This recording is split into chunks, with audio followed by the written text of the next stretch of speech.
Ако има земја против, а порано нашата земја имаше земја против, ГАК не носеше вакви заклучоци. Нема значи ни една земја против.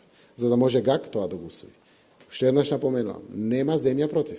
За да може ГАК да донесе ваков заклучок и да му го предложи на Европскиот совет, а ГАК се министрите на самите премиери кои што се на Европскиот совет. Така да имаме консензуална одлука, што е сериозна позитивна порака. Апелирам до граѓаните се радуваат на ваквите одлуки. Тие се историски одлуки за нашата земја. Ке беше октомври ако немаше Европски парламент, да. Ке беше јуни ако немаше Европски парламент, да.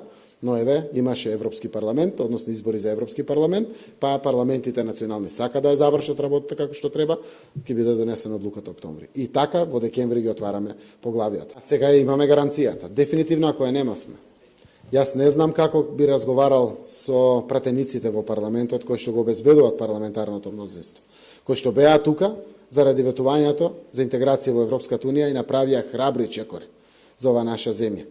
И затоа стравував за парламентарното мнозинство и реално отворено зборував се што може како опции да се случи.